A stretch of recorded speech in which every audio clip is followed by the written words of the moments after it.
మరో బ్రేకింగ్ అంతోంది మనకి. AP cabinet దాదాపు 70 అజెండా అంశాలపై చర్చిస్తోంది. క్వాంటమ్ కంప్యూటింగ్ పాలసీ 2025-30కి ఆమోదం తెలుపనుంది. ఈ నెల 14-15 విశాఖలో జరిగే పెట్టుబడుల సదస్సుపై చర్చిస్తోంది. 1,00,000 కోట్ల పెట్టుబడులకు ఆమోదం తెలుపనుంది. ముందా తుఫాన్ నష్టం అంచనా, పరిహారం పంపిణీపై మంత్రివర్గం చర్చ జరగనుంది. NABFID నుంచి CRDA 7,500 కోట్ల రుణం తీసుకునేందుకు అనుమతి ఇవ్వనుంది. పలు సంస్థలకు భూ కేటాయింపులకు ఆమోదం తెలిపే అవకాశం ఉంది. కొత్త జిల్లాలో రెవెన్యూ డివిజన్లు ఏర్పాటుపై నిర్ణయం తీసుకునే ఛాన్స్ ఉంది. ఎన్నికల హామీ ప్రకారం జిల్లాల విభజనపై తుది నిర్ణయం తీసుకుంటారని తెలుస్తోంది. కేబినెట్ సబ్ కమిటీ నివేదిక ఆధారంగా జిల్లాల విభజనపై తుది నిర్ణయం తీసుకోనున్నారు. అంశాలకు సంబంధించి మరింత సమాచారం మా ప్రతినిధి క్రాంతి ఫోన్ లైన్లో అందిస్తారు. క్రాంతి, ఏపీ కేబినెట్ దాదాపు 70 అజెండా అంశాలపై చర్చిస్తోంది. ఎలా జరుగుతుంది చర్చ?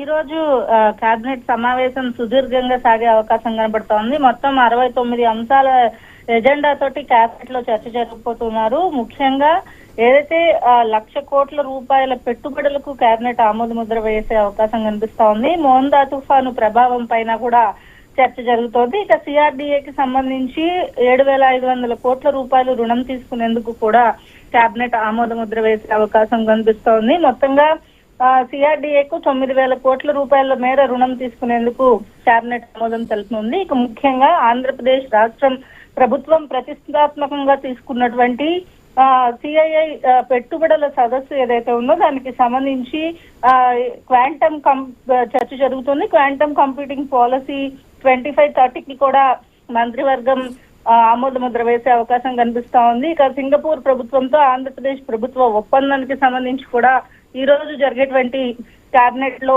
సుదీర్ఘంగా చర్చ జరిగే అవకాశం ఉంది. డిజిటల్ గవర్నెన్స్, సుదీర్ఘ పట్టణ పరిపాలన, రియల్ టైం గవర్నెన్స్, సుస్థిర ఆర్థికాభివృద్ధి, మానవ వనరులకు సంబంధించినటువంటి వ్యవస్థాగత సామర్థ్యాల పెంపుకు సింగపూర్ తో ఒప్పందం చేసుకోబోతోంది ఆంధ్రప్రదేశ్ ప్రభుత్వం. ఈ భాగస్వామ్య సదస్సులో ఈ ఒప్పందంపై సంతకం చేసేందుకు ఏదైతే మంత్రి లోకేష్ ఆర్థిక శాఖ ముఖ్య కార్యదర్శికి అనుమతి ఇస్తూ తీర్మానం చేయబోతోంది మంత్రివర్గం. అత్యంత ప్రతిష్టాత్మకంగా ఏదైతే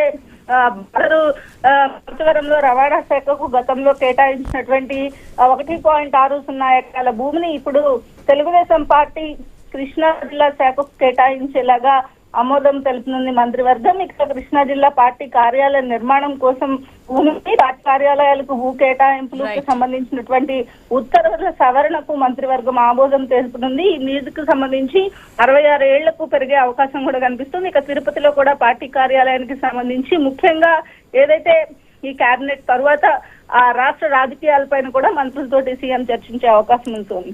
right, thanks for the information Kanthi.